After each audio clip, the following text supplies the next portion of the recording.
Before we get started, please note that this episode contains discussion of suicide and overdose. Listener discretion is advised.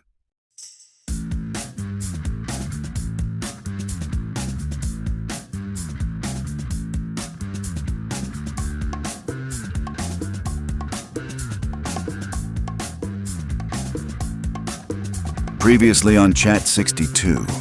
My grandpa was alcoholic up until probably 10, 11. I remember my grandma left for a good month, and she's like, "I'm not coming back until you stop drinking."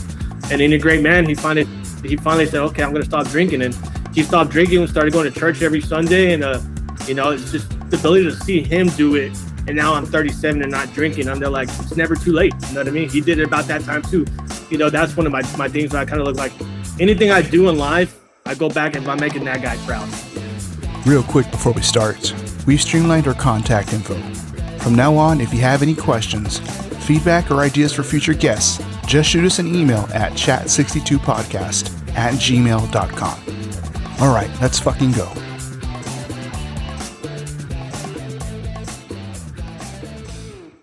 So I am fascinated, and we didn't include this in the notes, but okay, so you said small town kid. Yep. Never been on a plane. So let's go ahead and fast forward to the ship out date. Yeah. What's going through your head as it's time to ship out, and where are you shipping off to? Yeah, so I think, every military job in the Army, they do things a little bit different. Some people, infantry guys, most combat MOSs, if I remember correctly, about infantry guys, I'll just go infantry guys. Ours is called OSA. Our basic training and our AIT, our job training are all in the same place. We don't leave. We get we graduate, and then we got a day off for family day after graduation, and then right back into training. So it's called OSA. All in Fort Bragg, Georgia. Other jobs, they'll do basic training at Fort Jackson, and then they'll get on a plane and then go somewhere for their AIT. So they get a lot longer break than the infantry guys.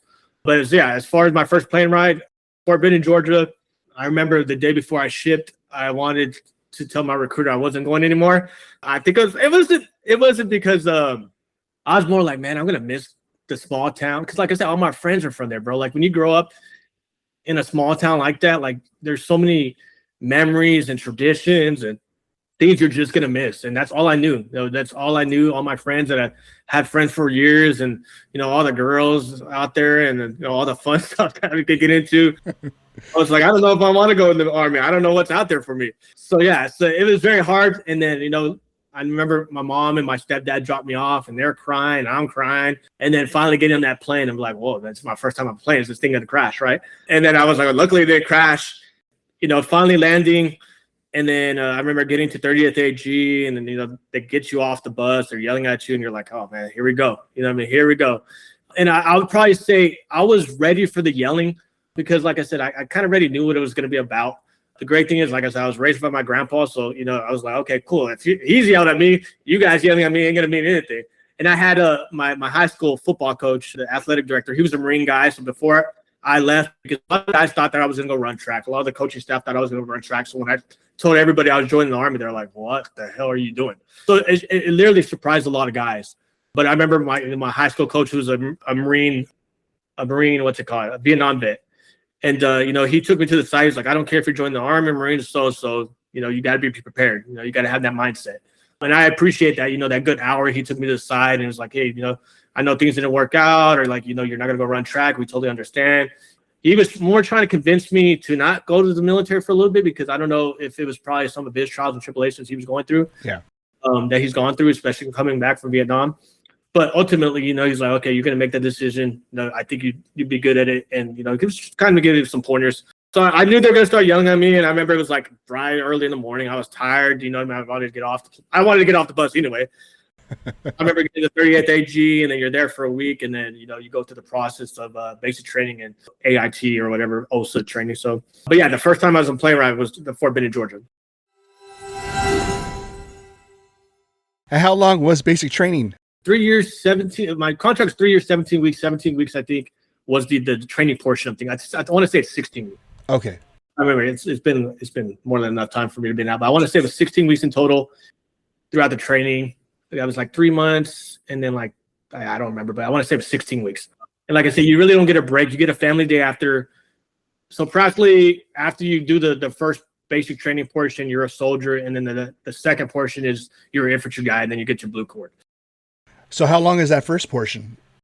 I want to say, so I started in May, June, July, August. I want to say it was August, and then September, October, November. I don't remember. I was say 3 months. Not sure. Okay, so let's say it's probably about 3 months. Yeah, somewhere around there. Yeah. So what was Army boot camp like? Honestly, bro, we had this old drill sergeant. And to this day, in 2026, I still remember his name because that's the only guy I remember. Drill Sergeant Eldridge, this old crusty combat engineer guy who probably should have got out of the military a long time ago, but he was still in, and he made our life a living hell. We had him. We had a guy. I don't want to say it was like some Asian drill sergeant like Yang or something like that, and then we had Drill Sergeant Beauchamp was this 6'7", white country fed dude, infantry guy, scary as hell. Be like, dude, this guy's tall. This guy's breaking me in half. But out of all those guys, the only person I was scared of is Drill Sergeant Eldridge, because when the other guys were slacking on making us do certain things, Drill Sergeant Eldridge was always there to pick up the motivation. And he had this thing like he wouldn't even have to talk. He'd just point somewhere, and we knew we had to go run to that place. So athletic wise, like the physical training portion was easy. Like coming from a athletic background, it was easy. But it's just constantly getting yelled at, and then they're finding ways that want to yell at you. So they put pornos in the freaking ceilings, and they find it like, where did these pornos come from? Where did the candy come from? They're like, where were you gonna get pornos from? You know what I mean? So I remember that we go in there, our whole bunks are thrown, our shaving stuff's all over the place. They cut our locks, so they're like, "Oh, you left your thing open." So just the mind fuck games of being in the. And I was, like I said, I was used to my grandpa yelling at me, but it wasn't like a constant thing. So like I get where they're going, because they wanted to break you down every day to build you up to what they wanted you to be, and they didn't give you no slack, honestly. And I loved it, right? Because it was a very real thing. So it was challenging in a lot of ways. I remember like the only time I cried in basic training is I was hungry. You get the morning hot meal. You would get a dinner hot meal unless you're out in the field doing training and stuff like that. But if you're training just around the barracks, you'd get a morning and dinner hot meal, and then you would get a MRE for lunch. But I remember I hadn't eaten all day. I think I ate breakfast. The MRE I got was like an omelet MRE, which is the grossest thing fucking ever. And I was like, I'm not eating this garbage. And then I was like, oh, that dinner's right around the corner. Let's go. And then, how you had to go you got to go in the chow hall. You got to go left, right, whatever. One guy goes this way, you go the other way. And you have a jackass in front of you who makes you look like an idiot because he went the wrong way. And here comes Drill Sergeant Eldridge, picks me out, making me look like the jackass, throws my food, and tells me to go back to the barracks. And I remember being so hungry on top of my barracks, bro, crying like, oh, I hate this place. Oh, dude, just starving. And I was like, to this day, I would never forget that. But yeah, I got morning chow. It just took a few hours for me to actually eat anything. But yeah, man, it was a fuck game for sure. Mind fuck for real. But I loved it. Honestly, I was like, yeah, I would rather it be like this than relax. I don't know how it is in 2026. I've been told what it is in 2026. But it's the old way Army and how it was. It was hard in a lot of ways, but I knew what they were trying to do. They wanted to make you break down. They wanted you to have some type of pride as infantry guys, and I felt that even in 2026, I feel like that's kind of even the infantry pride thing is kind of in a low point to what it used to be. So when you went to boot camp, were you in boot camp with other infantrymen as well? Okay. Yeah, it was all guys. Yeah, so okay. Just infantry guys. Yep. Okay, got it. In the Marine Corps, we have the Crucible at the end of boot camp, which is kind of our trial. Yeah. Before we earn the title. Yeah. Does the Army have something similar to that? So as infantry guys, we have this thing. I don't know what they call it, to be honest with you, but practically the infantry guy at the end, I want to say it's like a 3-day little field thing you do. And then at the end of it, once you finally complete it, the ruck march ends at this infantry burial grounds of things. Like the doors open up, you see the cross rifles, the doors open up, and then you walk in, they give you some fake liquor, you take a toast, and now you're an infantry guy. They have like each infantry like war era in war. So you'll have like a Vietnam guy, you'll have a, World War I, World War II so far. And it's all guys doing the cheers, and then you're finally an infantry guy. But yeah, I don't remember what's that called. I don't even know if it's called anything, but I clearly remember doing it. I just remember those doors opening up and you're finally like, damn, I did it, right? I'm finally an infantry guy, right? Yeah.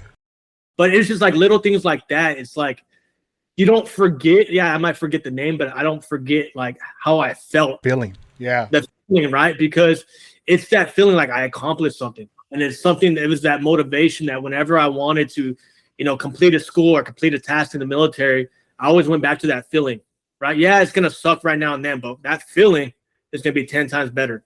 And that's what, motivated me a lot throughout my military career. You mentioned the soldiers from different eras. Did they have somebody cosplaying? Yeah. Okay. I was like, fuck, are they like robotic? Yeah. I was like, is this Disneyland or something or shit?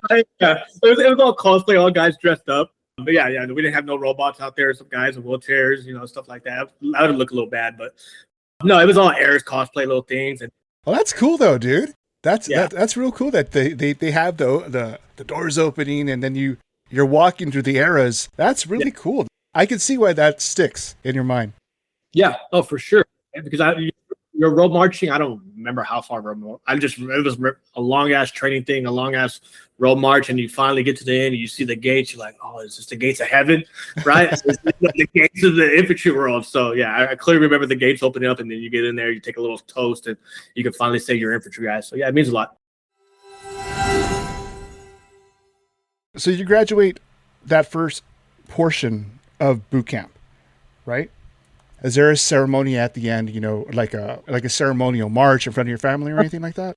I think like the first portion was just like I don't remember correctly, but like it was like a very small ceremony, a family day, and then you're right back into training. I want to say you get like a day and a half with your family, enough time to go out there, eat some food, maybe stay overnight, and then come right back, right? And then you're right back into it. And then, like I said, Joe Sergeant Eldridge was there to make sure you're real right back into it, right? So like he's out there like okay, you're coming back. Yeah, you're coming back for sure.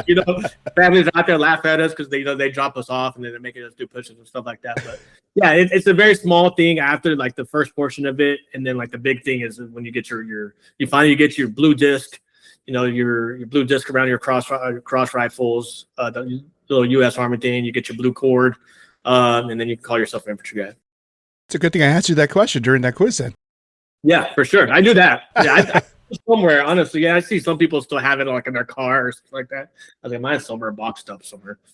During family day, you see your family for the first time in 3 months? Yeah, so I didn't see my family. Oh, you didn't see your family? Yeah, so like I said, my mom, being a single mom, she couldn't afford to go, right? I had a guy, his name was, what was his last name? Taylor. His last name was Taylor. I forgot his first name. Brian Taylor. He was kind of like my bunkmate, right? Because our last names mine was Tanguma, his was Taylor, so it was alphabetical order. Mm. So I ended up going with his family. We went out to dinner, and then they dropped us off. So, I didn't have the ability to see my parents or my mom. So I still was missing my mom in a way. You get your phone call. I mean, you got your first phone call when you first get there. It doesn't last very long. Yeah. And, you get you pretty much had to earn your phone calls throughout the thing. Like, you don't get your cell phones. Apparently, they get their cell phones nowadays, right? And after that, think about the difference between, OSUT and then like different jobs, because different jobs, they go to AIT. It's like more of a 9-to-5 thing. They get their phones. We didn't see our phones until we graduated everything. So you still get your phone calls. I didn't see my mom, honestly, until I got leave prior to going to Fort Bragg. Yeah, it was a long time. You got to hang out with Taylor's family during that time. The next phase of boot camp is now you're becoming a infantryman. Yep. Okay. What was that like? It was, like I said, it was very similar. And I think that's what they make is all in general, it's called OSA. And like, you don't have that split. And it's a good thing, right? Because like after you complete like the first portion, they don't give you much of a break. So it's like, you don't miss out on anything. You're right back into the swing of things. I don't remember quite like it's been so many years, well over a decade. I don't remember quite like what was the difference as far as training and stuff like that. I'd probably say it was more tactics, more than the infantry side, to get ready for the last field prep. Like I said, training, the thing in general, it was all similar to the very first thing. You're going to get yelled at. They kind of calmed down a little bit towards like the yelling portion because like, okay, you're a soldier already. Now we're making you infantryman, right? So like you kind of gain the respect to a point, but they're still gonna fuck you up to a point. Joe Sergeant Eldridge did it all the way up until freaking you graduated. You can tell we're finally earning his respect towards the end because he was like, okay, I'm not gonna miss you up as much. You know what I mean? And then he brought us all together at graduation. I remember he talked to us, he gave us all a hug, but that's something that guy is something you don't forget. Yeah, like I said, it was all similar as far as the first portion, second portion. It was all training in my eyes. It was all to get to the bigger end of things. Yeah, so as soon as it ended, I was like, okay, cool, I'm ready. And then, I went to Airborne school, which did not know I was going to Airborne school, and I was scared of heights. So, yeah. What's the graduation like for that second half of training? Like I said, it's they have a big old field out there in Benning. You go out there, they throw smoke grenades, stuff like that. You go in there and you do a little pass and review looking kind of thing, if I remember correctly. I don't remember if we put our blue cords on. I want to say we did put our blue cords on for the first time. You know what I mean? They're like, oh, you got your blue cords. I don't know if that was at graduation or if that was like before graduation. But yeah, I just remember it was real huge. People were out there cheering your name. They throw the smoke grenades and stuff like that. You can finally call yourself an infantry guy because before that you were just a soldier, and now you're an infantry guy. So yeah, so like after you go through the graduation, after that, people are lucky they get to go with their families if they got if they're not going to Airborne school, and they get to march home, go home, spend a week or two with their family before they go to their first duty station. I wasn't that lucky. As you just mentioned, you were going to go to Airborne school. Yeah. My question, what the fuck? Yeah, so it was a what the fuck moment, to be honest with you, right? I did not know I had it in my contract. If I knew I had it in my contract, I probably would have said, hell no. I am scared of heights, right? Very scared of heights. I don't like heights. I had my, graduation, everything going. I had ready a plane ticket to go home. I get my phone call. I go downstairs, go talk to my mom. And my mom being, the mom who's like, oh, I miss my son. I was like, Mom, I'm going to be home at this date. Pick me up. I'm going to get some leave before I go to my duty station. Which I should have known because everybody got their first duty station already, like most of the guys, right? A small portion didn't. I was like, okay, maybe they're just, backlogged, whatever. Uh-huh. So I didn't quite know. My mom was like, no, you're not coming home. I was like, what do you mean you're not? I'm not coming. I'm coming home. Like, I'm coming home. And she's like, no, I called the 1-800 U.S. Army number. They said something like you're staying in Georgia to go to some airborne school. And I was like, I am not going to airborne school. So I remember running up, talking to Joe Sergeant Beauchamp, and he was like, I was like, do I have airborne school in my contract? He was like, let me check. He's like, yeah, good luck. And I was like, what the fuck? I was really, what the fuck? So you found out through your mom that you were going to go to airborne school. Army never told me. I don't remember seeing in my contract. I don't know if it's something they needed like slots and they just threw it on my contract. I was like, hey, we're going to throw this guy out of a perfect, airplane or somewhat perfect airplane. But yeah, so my mom told me, and I was at that point I was like, well, I'm not gonna, I guess it is what it is. And I remember everybody graduates and then the people are going to airborne school are lining up and you're marching pretty much down to airborne school because it's right down the block, if I remember correctly, from where you graduate. And then you check in and then it's airborne school is not just a male thing, right? So you have male, females and stuff like that. And the airborne, they have whatever you want to call them, the instructors out there. He's like, if you don't want to be here, raise your hand. And I remember, looking around and, no offense to anything. The females didn't raise their hands. And I was like, well, I'm not going to, puss out. And if they're going to do it, I'm going to do it, right? If one person, man or woman, would have raised their hand, would you have done it? No, I probably would have, to be honest with you. Because it was a man of feel, I probably would have, to be honest with you. But I didn't, and I went through airborne school. To say it was a 2-week thing. You got to do 5 jumps. You got to do nighttime. You got to do daytime. You got to do, with combat equipment, without. Out of every jump, this is airborne school wise. You get 5 there. I want to say I ended Fort Bragg. I want to say I ended up with like 38 jumps, something similar to that. Wow. I closed my eyes on every jump. I literally make sure I hand off my static line, turn left or right, wherever the door is, close my eyes, and just fall out of the damn thing. I always told myself if I was number 1 jumper, 2 or 3 seeing that I'm seeing what I'm jumping into. 1 being like I can really see what I'm jumping into because I'm standing at the door. I probably would have never had to jump. I probably would have been like, I ain't jumping today. No, it's not happening. But luckily, I was always towards the back or in the middle. So I didn't have, I was like, okay, cool. I'm not seeing what I'm going to jump into. And then we close my eyes and just fall out. Right. So I fall out. I'm always bicycle kickling. So because my static lines are tangled up. So I got a bicycle kick out to get them untangled. Cause I didn't get a proper jump out of the airplane, as you could say.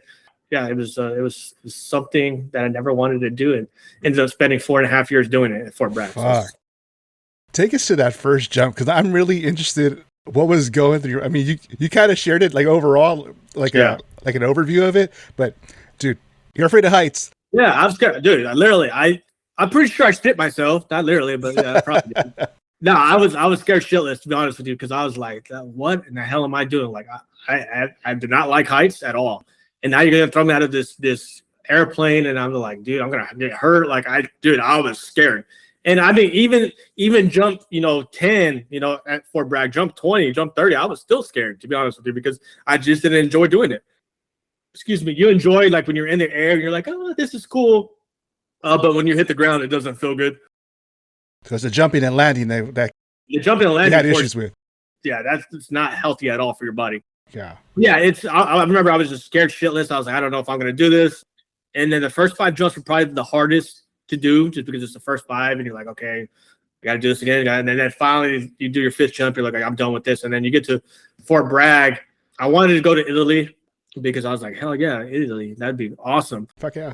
And they ended up sending me to Fort Bragg, North Carolina. So, which, ended up being a great thing, great decision for sure. So Fort Bragg ended up being your first duty station after jump school. Yeah. So I practically got to Fort Bragg. I want to say it was end of November. Was at Fort Bragg, I want to say 3 weeks. And then I was on a plane to Iraq the first time. Whoa. Yeah. So I didn't get much time. I want to say we got a little bit less than a month. And then we went to meet the guys who were there. The guys who were there initially were there for a total of 15 months. And then my first deployment, I want to say I was there for like 4 months. You're there for 3 weeks, and you don't have time to process it. When did you find out within those 3 weeks that you were going to go to Iraq? We had an idea. We got there. I just like, you do your research and stuff like that, and you kind of have an idea of what brigade is gone. And, I got sent to 2nd Brigade, and at that point I was like, well, 2nd Brigade's gone. Like, if I got sent there, like, what am I going to do? If I'm going to stay back here for the next few months till I get back, or am I going to go, right? So I kind of had an idea I was going to go. But yet again, bro, like, I didn't have that ability to grow up at all, right? Like, I'm graduating high school in May. I'm going to basic training, AIT, jump school, and then I'm getting to my first unit, and I'm still 18, right? I'm still a little boy, to be honest with you. Yeah, 18-year-old adult, but I still have the ability to even, get my feet wet in this job, right? As an infantry guy. Now you're sending me to Iraq and then Baghdad, right? I just remember and then, right before we left, they ended up losing one of the guys, and that was a real eye opener, right? Because, like, damn, I'm going here and this guy just died, right? Like, this, it's crazy to process this at such a young age. And then, we got there, and I want to say a good group of us went down there, and you get there, and everybody's kind of crusty and mean to you, right? Because they've been there at this point like 9-10 months, which I get, right? They're sucking, and it's not easy for them. And then you get the new boot, the new cherry that's there, and then they're there, and they're like, oh yeah. So just being able to to get there, and then it's a whole different ball game, right? It's like I'm going in an airplane, and I laugh about this too. It's a story I'll never forget. I remember I'm in like the Chinook, and they're gonna drop us off on top of where in the middle. It's called Pop Callahan. It was a big old abandoned mall, and in Baghdad. And I remember the Chinook is shooting the little flares out, right? So I guess the little flares prevent, from RPG attacks and stuff like that. I'm thinking we're getting shot at. Like, they're shooting us, right? So I'm there like, I'm not even on the ground yet. I'm about to die, right? Like, what the hell is going on, dude? Like, one day I'm jumping out of an airplane. Now I'm on this damn thing, and I'm ready to get a shot at, and I'm not even on ground yet. So, dude, I was ready to scare shitless. And we finally landed. I was like, oh. And they're like, oh, no, those are flares. I was like, thank fucking Lord. I thought I was going to die already. And you get there, and, like, I remember, like, it was, like I said, it was an old abandoned mall. And we had guys that had been there for a few months. So it took a lot to earn. Honestly, I didn't earn the respect the first deployment, because you're a new boot, right? Right. It's hard for them to trust anybody, right? Especially in the old school mentality Army, how it was. So, it took a lot of time. And I was there for a few months, and we kind of have a rotation as far as we do. We drove, dismount, and then you have a day off where you pull a roof guard. But back in the day, like I said, it's that deployment was an eye opener because the rules of engagement were a lot different than what it used to be. As far as we're allowed to kick down doors, we're allowed to see a lot of stuff that you're not used to at such a young age, right? IDs were huge, EFPs were huge. Mm-hmm. So you're seeing the aftermath of those things, and there you are, just 18. I graduated 18 in Iraq. You know what I mean? Yeah. So not 18, I graduated 19. I graduated 19. So it was eye opener for sure. It all happened very fast, and Fort Bragg was a great time, to be honest with you. Is there anything else you want to touch base on during that? You said you were on deployment for 4 months in Iraq, correct? Yeah. So the first deployment was about 4 months. Like I said, it was the rules of engagement a lot different. We're doing stuff that infantry guys do, kicking down doors, doing missions. Yeah. Getting rid of bad guys. IDs were huge back in the day, so just seeing the aftermath of how big they were. Like I said, it's like you hear about them in basic training and AIT because they talk about it, but just seeing them in person is a lot different. And then there for a little bit. One thing I would probably tell you is the guys I was with, the guys who had been there for a total of 12 months, or I think they're there 15 months, honestly, if I remember correctly. They're probably some of the best guys I've ever met as far as guys that you want to be, under, right? Because they've gone through some shit. They lost some guys. Like before I got there, when I was there, we didn't really lose anybody, honestly. It was towards the tail end of things. We were still doing missions and stuff like that. There's times my truck got hit. Luckily nobody got injured. I almost hit an EFP. Luckily we stopped right before it. So just little things going through life, like, man, that could have been my life right there, right? And it's just those little things, and it opened up my eyes a lot. But I look back, and a lot of the guys, the crazy thing is a lot of the guys that were in my first platoon, because I stayed in the same platoon the whole time I was there, a lot of guys in that platoon are either dead, like suicide-wise. A lot of guys overdosed. And a lot of guys are still out there doing good things and dealing with old trials and tribulations and stuff like that. But I look at a lot of those guys are no longer here anymore. It's crazy to see. Like Sergeant Nealon, who was one of the guys. He was a I want to say he was a sergeant at the time. He got staff sergeant right before I left, right before he got out.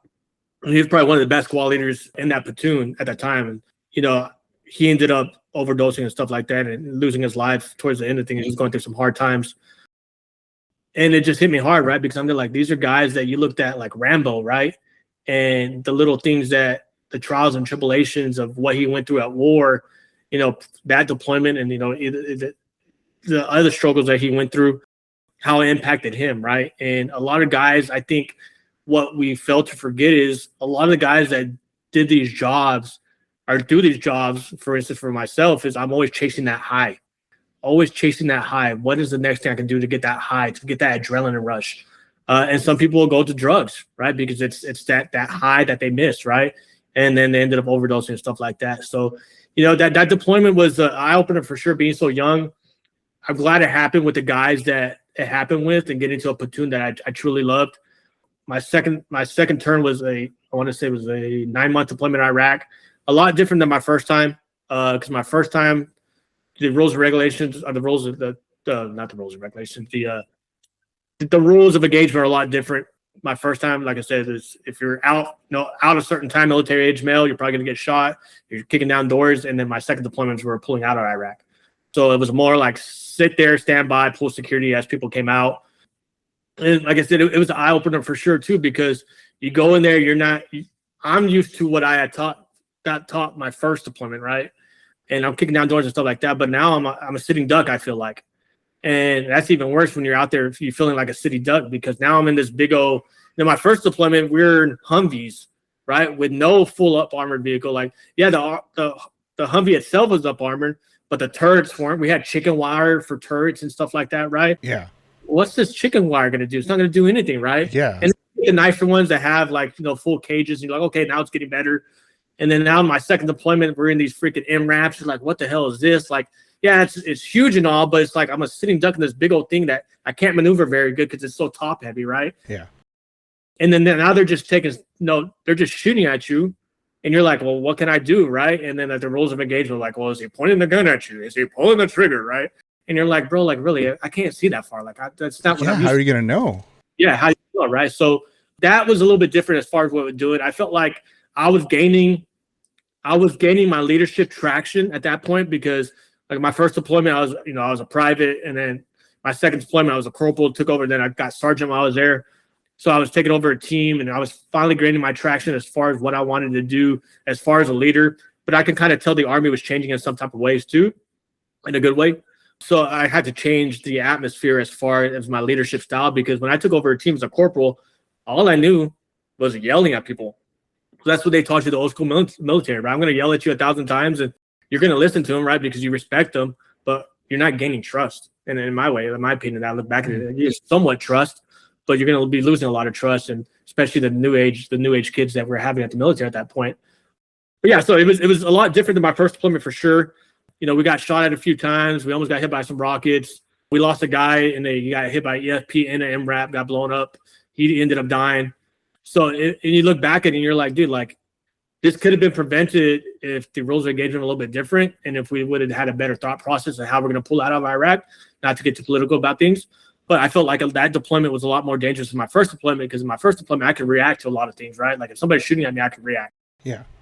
Second deployment, I felt like we're more sitting ducks, so you have to be more on you have to be able to, you're on your game, you know what I mean, for sure, because you're ducked in a lot of ways. But I was still in the same platoon. We're the second platoon, Charlie Company, the Orphans. That's what we called ourselves, the Orphans, for some odd reason. It was a name prior to when I got there, and we kept it. It was a tradition why we were called the Orphans. And then after that second deployment, I had met my first wife during that deployment. I had met her right before the deployment, but ended up getting married pretty quick after that deployment with my first wife. After your second deployment, right? Yeah, my second deployment. My bad. Okay. Yeah, my second deployment. And then ended up, getting back. It was a 9-month little turnaround. Got back, got married pretty quickly. Decided that I was going to hang up my jump wings, and I left Fort Bragg. You said you had a great time at Fort Bragg. So far, we've covered your 2 tours in Iraq. What was your time at Fort Bragg like when you weren't deploying? The Fort Bragg, when people are like, man, like you missed college, like you missed a college. No, you didn't. I did not. Like, the one thing I would tell you about Fort Bragg is we can drink Monday through Friday, probably Monday through Sunday, and still outrun anybody, outwork anybody. And that's just how we were built, right? Like we ran Monday, Tuesday, Wednesday, we rucked Thursdays, and we ran Fridays. Like we run, because we're a light infantry. So we had to be on our best physical shape. We didn't have trucks to take us places. It was more you jump somewhere and then you freaking jump, hit the ground, and then you're walking everywhere. So the ability just to be able to be physically fit is, you have to do it, right? Like it was crazy. But the thing is, when people are like, oh, you missed your college. No, it was a big old college fun. You know what I mean? Like you're there, you're having infantry guys, all we do is drink. It is what it is. The 82nd, the double A's are called Alcohol Anonymous in a lot of ways, right? We're those alcoholics in the 82nd Airborne Division. The thing about the 82nd, it's a tradition, it's a brotherhood that's been well before me, right? And people wear that maroon beret proudly. And like I said, they said that it's the center of the universe in the Army, because it really felt that way when you're in Fort Bragg, North Carolina, right? Because it's just, you're taught there, like you're number one. It is what it is. Everybody else after us, like, no, even like the 101st, the first Cavs, all those guys, there's nobody better than the 82nd. So when you have that ability to think that way, like I said, I always thought that way. Like I've always been a cocky guy. That's just who I was. I used to have a t-shirt, and I used to laugh. I had a t-shirt in track that said, I'm not cocky, I'm just convinced I'm the fastest. Right. So like being cocky was something that I was born into. Right. And then I get to the 82nd, I'm even more cockier. Right. So I didn't have to act any different. And the greatest thing about infantry guys is, as infantry guys, like when people are like, man, did you see racism and stuff like that in the Army? Right.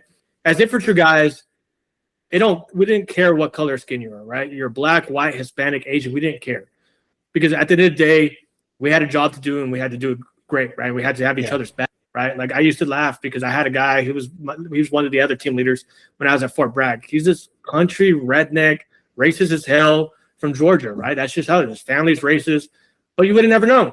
You would have never known, right? Because when it came to doing his job, he was great at it. He never looked at me any different, and we're best of friends, right? But that's just the ability to be able to have those different type of backgrounds. 82nd is a big old melting pot, right? So you're going to have guys from all the way around the world that come from different backgrounds. But majority of the time, the 82nd honestly was training, a whole lot of running, drinking. So when you weren't training, you were drinking. You know, some of the best friends I ever met. I met my best friend. His name was Jonathan Tibbs. He was a supply guy from Detroit, Michigan. Honestly, I didn't have any black friends growing up. We had one guy who was a quarter black, and most of us were white and Hispanic in my town. So I wasn't raised around, black guys. And then I met Tibbs, supply guy, and we related in a lot of ways, Similar upbringings, just he comes from Detroit, the Michigan area. And then, of course, I come from South Texas. But we both had that drive to want to be better than everybody else, right? So we're able to just feed off each other and relate in a lot of ways. And, a lot of the times I had hard times, we'd go through it. We'd just drink it out and go through it. I remember when we went to our second deployment, we probably drank all up until like 2 o'clock in the morning and then ended up leaving like 4 o'clock in the morning. So we weren't sober, but I'm not in the military, so I can't do anything out of it anymore. But the time went there. I mean, I had my own group of friends that we call it do-rag records, right? And Tibbs was a rapper. We had another guy called Jay Madison. He was a rapper from Atlanta. No rapper, but these guys would rap and we'd be like, oh yeah, they wore do-rags, we called do-rag. But I always make sure I had a little group of friends to rely on. And it was funny though, because I had 2 black guys, we had a white guy, and we had a Cuban. And then me being Mexican American. So we had a little bit of mix of everything. But it was always us, we'd go to Chapel Hill. Chapel Hill wasn't too fun, but we'd go to like Myrtle Beach in South Carolina and just have a good time, because you got to be able to, get rid of a lot of things, a lot of training wise that you're seeing and stuff like that. Like take a break and experience life in general was a lot of times. But yeah, my best friend Tibbs, that's where I met him. And then I remember leaving Fort Bragg. And one of the reasons why I left Fort Bragg, because one, I didn't want to jump anymore, to be honest with you. And then I wanted to be closer to home. So I ended up going to Fort Hood, Texas. And then leaving Fort Bragg was probably the biggest hurdle that I was scared of, right? Because I only knew Fort Bragg. And at that point, how many years were you in Fort Bragg for? I want to say I was a total Fort Bragg of 4.5 years. Wow, that's a long time.